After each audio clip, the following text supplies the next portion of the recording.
harmonic drives, and the gear ratio in a harmonic drive is typically at least 100 to 1, if not more. Okay. So you're talking about terms that are multiplied by 0.01.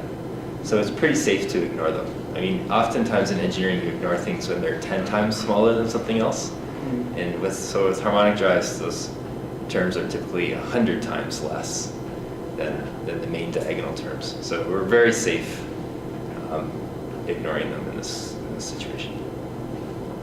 Well, I was thinking the strength of the network is that you can approximate whatever you wanted to, pretty much. So why have it approximate a simplified model at all? Well, it comes to the stability proof. So if you just have the neural network trying to approximate all the dynamics, you still want to mathematically show stability. So even if the neural networks in this case do, like even if I give them extra inputs here, so for gamma 2 I didn't have x4, right? And for gamma 1 I didn't have x3 and x4. Well, I can easily add those inputs to the neural networks, right? So I can easily add them and say, well, the neural networks can learn those cross-coupling effects pretty easily enough, which is true, but that doesn't mean your system's stable. So there's a difference between a neural network learning stuff and stability of your system. So that, yeah. Could you prove it's stable for the simplified model and use that to prove that it's stable for the detailed model? Well, this proof is for the simplified model, so Yeah. the backstepping won't work for the full model. Yeah. So you have to do feedback linearization, which is very difficult to make adaptive. So if you knew the model of the robot exactly, you could do feedback linearization to account for the full model. But there would be no reason to do it unless you had like direct drives, so there's no gear ratio, and you'd have to resort to something like that. But as long as you're using harmonic drives, there's no reason to do it. Okay.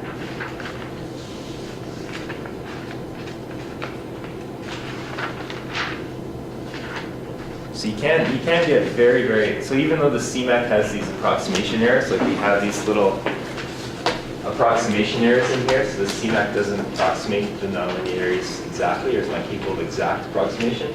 The level of performance you can get out of systems like this is actually quite high. The simulation I was running this morning on my flexible joint robot simulation, I had less than 100th of a millimeter of error in the trajectory. So you can get pretty accurate.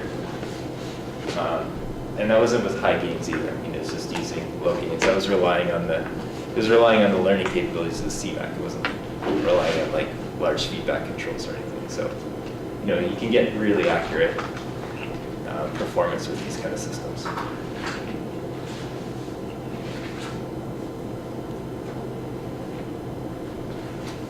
Any other questions?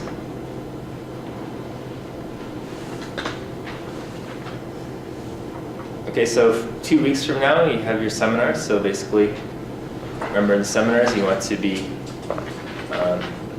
have the dynamics of the flexible joint robot or your full system that you're working on, if it's not a flexible joint robot, simulated with a linear control working on them, and show us that, and that'll be kind of what the marks are for. And I also want you to show me the progress that you're making in your nonlinear control project. And so if you're doing the robot, it's fine just to have looked at the rigid robot so far by the seminar, and then you'll eventually you'll use this technique that I taught you today to extend it to the flexible joint case. So hopefully that sounds straightforward. So basically there'll be one more lecture next week where I'll show you some methods for dealing with CMAC stability. Like I said, by far the easiest. If you have a neural network that has to have all these inputs, by far the easiest thing to do is to use CMAC. But there's some tricky properties of CMAC where it actually, if you don't deal with them, the CMAC can actually cause some difficulties in your system. So I'll show you how to fix those up in the next lecture. And then basically that'll be it for lectures. So after the seminars, will be essentially free to work on the projects, and I'll be available for one-on-one help on your projects basically after the seminars. Hopefully we can fit all the seminars into one 3-hour period. So try and aim for like a 10-minute seminar. So we actually have a fair amount of people in the class this semester, so I think with 10-minute seminars, we will end up filling up those 3 hours and kind of barely be able to fit everyone in. Okay. All right. We'll see you next week.